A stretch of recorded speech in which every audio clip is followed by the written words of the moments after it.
Já estamos de volta para o último bloco de hoje do Hora Geral. Estamos conversando com o advogado Robson Amador. Ele é advogado especialista em direito material e processual tributário. O que tem de perguntas? Eu tinha mais perguntas aqui, mas eu vou dar prioridade ao nosso telespectador. Talvez a minha dúvida pode ser a sua dúvida. Vamos à pergunta do telespectador no 3041-6777. O contribuinte com CPF pendente não terá mais conta bancária encerrada? A Laura de Castro, do Gonzaga. Olha, Laura, eu penso que essa contribuinte ela precisa regularizar, né? Agora, certamente o banco, a instituição financeira, ela vai convocar o contribuinte para regularizar a situação, porque ela, a instituição financeira, banco, né, ela tem uma obrigação perante o fisco. De tal forma que se eu não tenho ali a legitimidade daquela pessoa possuir, por exemplo, uma conta bancária, quem vai incorrer em falta, né, em isso, seria o banco em manter uma pessoa com conta bancária, movimentação financeira, sem ter um CPF regularizado. É importante que ela procure, por exemplo, a Receita Federal regulariza, porque quando se fala pendência, nós temos uma série de pendências, né? Então não consigo imaginar o que a telespectadora esteja apontando. Mas seja qual for, é importante que ela regularize. O fato de, uma novidade, isso já tem uns 2, 3 anos, o fato de não apresentar a declaração de imposto de renda às pessoas que são isentas, hoje não é mais pendência, você não tem mais a declaração de isento. Somente tem a obrigação de prestar declaração à Receita Federal aqueles que oferem acima do limite mínimo. Que é 20 e poucos 24 mil reais, eu não confesso que eu não sei o número exato, o valor. São muitos números. Próxima pergunta no 3041-6777, a Lisandra Silva do Embaré. O que deve ser declarado no imposto de renda? Deve ser declarado, Lisandra, todos os seus rendimentos, toda e qualquer renda que você venha oferir, quer como empregado, seletista ou um empregado autônomo, ou um empregado, um trabalhador avulso, você tem que declarar ali sua renda e seu patrimônio acima de 300 mil reais.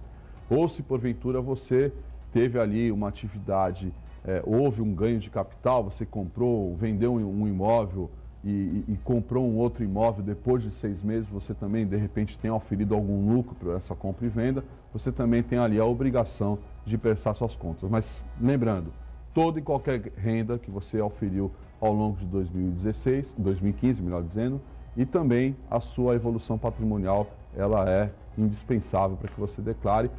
Além disso, todas as suas despesas que são consideradas dedutíveis, né? Saúde, educação, pensão alimentícia, previdência social, previdência privada, dentre outras que certamente lá você vai conseguir identificar na sua declaração. Mais perguntas no 3041-6777. Por que profissionais liberais e autônomos podem cair na malha fina se declararem CPF dos clientes? Ivair Crescente do Boqueirão. Isso aqui é uma denúncia, Na verdade, o profissional liberal poderá cair na malha fina se não declarar o CPF do seu cliente, né? Porque a nova ferramenta que nós temos hoje, até 2014, 2015, né? Nós informávamos quando nós recebíamos qualquer honorário, qualquer valor de uma pessoa física, você colocava lá o valor e ponto final, você não precisava identificar o CPF do seu cliente. Hoje não. Hoje a nova declaração, ela determina que você informe, por exemplo, quando recebe algum valor de uma pessoa física, você, além de informar o valor, você tem que informar o CPF da pessoa que assim o pagou, né? Então é importante que o profissional liberal que esteja nos assistindo tome esse cuidado, procure revisitar toda a sua contabilidade do ano passado. Eu sei que isso não é uma matéria muito fácil, para que evite você cair na malha fina. Se cair na malha fina, você vai ter ali que prestar informações também. Tem mais perguntas aqui no 3041-6777, a Rosilda do Carmo, da Vila Esperança, em Cubatão. O que postagens nas redes sociais podem acarretar? Veja, Rosilda, esse é um tema novo. A Receita Federal tem publicado aí algumas iniciativas de investigar a vida de alguns contribuintes e trazer ali presunções de sonegação ou de omissão de informação ou omissão de rendimentos. Existem já casos em que a Receita Federal ela analisa, por exemplo, o perfil do contribuinte através das suas postagens no Facebook ou qualquer rede social. Né? Então, esse também passa a ser um novo cuidado que o contribuinte brasileiro possui. Né? Não que qualquer coisa que você prestar, uma informação, às vezes você está ali, né, tirando uma onda, às vezes visitando, por exemplo, um salão do automóvel, e você tira ali uma foto com um carro, né, uma Porsche, enfim, e você pensa, caramba, não posso mais fazer isso. Não, não é verdade. Né? Isso daí é um direito que você tem, né, de você ter ali uma exposição, e a rede social estimula que isso aconteça. Agora, existem casos, né, em que esse passa a ser um elemento a mais de prova em que aquele cidadão, que aquele contribuinte esteja omitindo rendimentos, omitindo evolução patrimonial. Né? Então, isso também eu penso que a Receita Federal tem que ter muito cuidado. Né?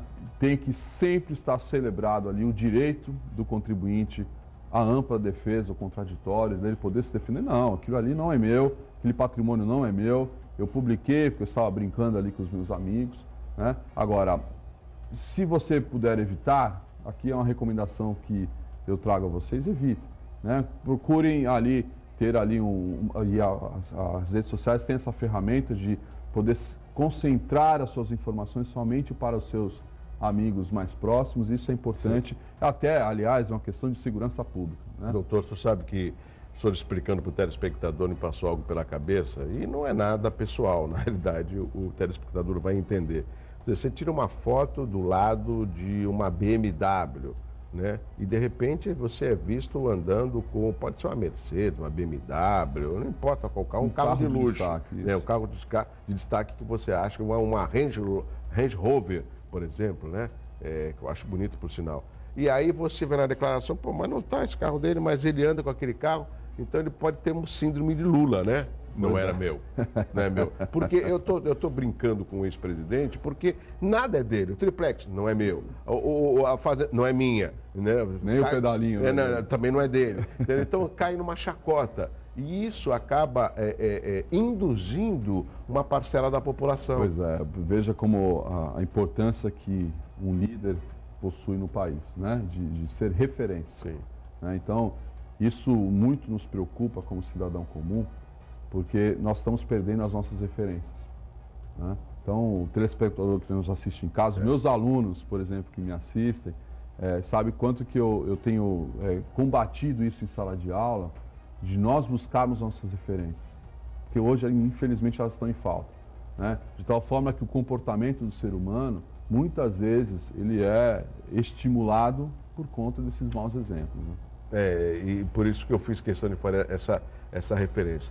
Vamos lá, ainda ficar no clima do mês da declaração do imposto de renda. Vamos supor, se eu ganhei uma casa de um primo, de um parente, um imóvel ou até um veículo, eu sou obrigado a declarar? Sim, você é obrigado a declarar.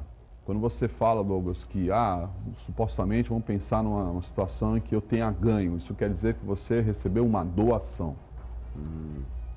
Tome muito cuidado com as doações, não que você vai recusar ganhar alguma coisa, que isso é muito bom. Né? Nós estamos, aliás, precisando, né, de ter isso estimulado dentro da sociedade. O que acontece, na verdade, Douglas, é que quando você recebe alguma coisa de alguém, você tem a obrigação de declarar, só que você vai passar a ter uma outra obrigação legal, que é de pagar um outro imposto, chamado Imposto de Transmissão Causa-Mortes e Doações, que é um imposto que você paga para o governo do Estado. E isso é muito importante porque ao momento que você envia a declaração de imposto de renda, a Receita do Estado de São Paulo, por exemplo, de qualquer estado, tem essa informação porque há um convênio entre as secretarias e essa Secretaria da Fazenda do Estado vai saber que você recebeu alguma coisa em doação. E esse alguma coisa, tendo ali um valor patrimonial, vai ensejar a cobrança de um outro imposto, ITCMD, geralmente 4% sobre o valor do patrimônio. Né? Às vezes eu brinco com meus alunos que nem sempre, por esse aspecto, é bom você ganhar alguma coisa, né? Porque você tem ali também, nasce ali um outro fato gerador, uma outra cobrança que é um outro imposto, não é imposto de renda.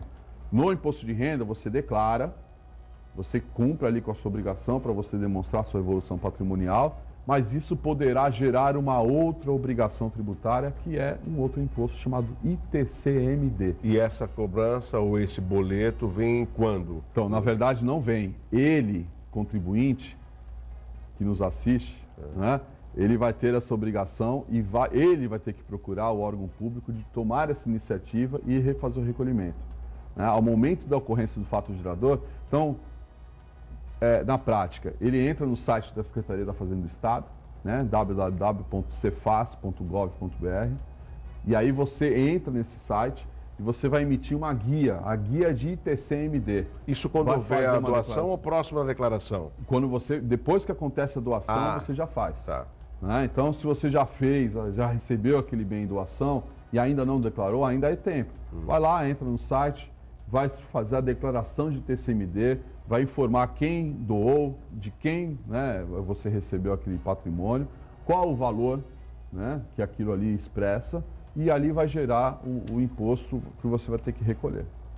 Quer dizer, tudo tem imposto. Tudo, né? Todos os fatos econômicos, jurídicos. Vamos pensar como brasileiro, me desculpe, mas a maioria é assim, deixa pra lá, declara nada. O que acontece? O leão vai vir para cima de você, quer o leão do fisco federal, ou do fisco estadual, ou do fisco municipal também, com o ISS, né, que é o Imposto sobre Serviço. Qualquer fato gerador ali enseja ali a cobrança de novo imposto. E lógico, quando chega nessa situação do leão ir atrás do contribuinte, não é só essa taxa, ele acaba tendo uma multa sobre isso. Exato, e o valor não aumenta. Exato. Quando acontece, veja, uns 10 anos para cá, a inteligência da lei, né, nessa área tributária é de dar poderes para que o contribuinte vá e informe. Agora o leão fica só esperando, né? Se porventura identifica ali, tem ali um indício de omissão de informação, ele faz o lançamento tributário. E só que ele vai cobrar multa e juros, que muitas vezes varia aí de 50%, 75%, até 225% sobre o valor do imposto que deveria ter sido pago na época. Essa pessoa que chegou nessa situação do leão, ou seja, de ter problema na sua declaração, automaticamente o CPF dela é suspenso ou não? Não, o CPF continua, ele passa a ter uma pendência no sentido financeiro, mas o CPF continua regular, né, porque ele prestou a informação à sua declaração. Na verdade, o que omitiu foi um ponto, uma informação, né, que vai ensejar ele uma pendência financeira, mas não cadastral, né? O CPF dele vai ser mantido e aí ele vai ter a condição de ou pagar o imposto com multa e juros, ou até mesmo se defender. Isso é muito importante que ele também tenha essa noção, né? Porque ele tem ali o exercício, está garantido na Constituição, que você procura ali o seu advogado de sua confiança e tem a condição de prestar informações na medida daquilo que efetivamente aconteceu. Muitas vezes também a Receita Federal, a Receita do Estado, ele dá uma interpretação sobre aquilo que aconteceu, quando na verdade não condiz com a realidade. Então ele tem ali a possibilidade de procurar ali, e a lei garante, por exemplo, em nível federal, 30 dias para poder se defender depois que ele recebe uma notificação, uma autuação de infração. Sem qualquer custo, né, em termos de custas processuais, para ele poder fazer isso. Doutor Robson, estamos chegando no final do Hora Geral, tem 1 minuto, eu sei que o tempo é curto, mas parece que nós, cidadãos, temos mais obrigações do que o governo com a gente, né? E essa tem que ser a nossa luta. Nós estamos numa semana importantíssima, digamos, histórica para a nossa nação. É importante que o cidadão se envolva. Eu sei que às vezes a gente não tem vontade, né? Há um descrédito de poder procurar ali as informações ou verificar como está o ambiente político, mas agora é o momento, né? Agora é a hora do cidadão se manifestar, cobrar dos seus governantes para que ele tome posturas de resgatar, no mínimo, o amor que nós temos por essa pátria. Exatamente. Né? Nós precisamos disso, porque quando o governo quiser cobrar de você, pode ter certeza que ele vai atrás do seu patrimônio. Doutor Robson, continue mais um pouco com a gente. Obrigado pela sua participação. Nós conversamos com o advogado Robson Amador, advogado especialista em Direito Material e Processual Tributário. Excelente programa. Parabéns ao cantor Zé Cabaleiro, hoje completando mais um ano de vida, assim como o Júnior Lima, Também a Elaine Conceição. Olha só, a Elaine Conceição. Será que vai ter bolo hoje? Um beijo para você, Elaine. Também o Danilo Carvalho, a Luísa Jesus dos Passos, a Edna Santos, a Vera Lúcia, a Fernanda Burger, ela que é jornalista da Record, minha grande amiga Fernanda Burger. Ela recentemente, mamãe, voltou para Santos, chegou a trabalhar na Band, trabalhamos juntos na Record aqui Litoral. Enorme prazer, reencontrei semana passada. Fernanda, um beijo grande para você e para todos os aniversariantes. É segunda-feira, um abraço assim, ó, muito forte. Obrigado pelo carinho, pela audiência e continuem na Santa Cecília TV. Uma série de programação e de programas para você, tá certo? Até amanhã, tchau, tchau.